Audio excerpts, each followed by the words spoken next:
আসসালামু আলাইকুম। সকাল সকাল ডিউটি চলে আসলাম, হাজিরা লাগায় ফেলাইছি। এখন এই রোডটা নতুন করছে, একটা সুন্দর লাগতেছে। এখন আমরা হাজিরা লাগাতে যাচ্ছি সামনে। এদিকটা বিল্ডিং প্রায় হয়ে গেছে, একটা অর্ধেক হয়েছে, একটা বাকি রয়েছে।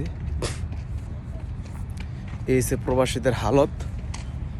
তা আপনারা সবাই কেমন আছেন অবশ্যই জানাবেন কমেন্টের মাধ্যমে। আর প্রবাসীদের জন্য দোয়া করবেন যাতে সবাই ভালো থাকে, এবং আমরা যারা প্রবাসী আছি আমরা দোয়া করি আপনাদের জন্য, আপনারা ভালো থাকেন।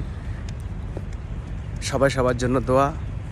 আর এই লোকটার জন্য দোয়া করবেন, এই লোকটা খুব টেনশনে আছে।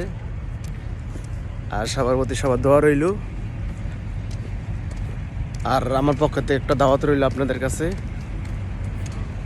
যে হালত থাকেন না কেন সবসময় 5 ওয়াক্ত নামাজ কায়েম করবেন, পড়বেন। এখন কায়েম আর পড়ার ভিতরে যদি কিছু দৃষ্টান্ত বলতে চাই তাহলে আমার ভিডিওটা বড় হয়ে যাবে। তো সংক্ষিপ্তভাবে বলি, কায়েম মানে প্রতিষ্ঠা করা, নামাজ পড়া কোরআনের ভিতরে এমন দৃষ্টান্ত বলা নেই, কায়েমের কথা বলা আছে।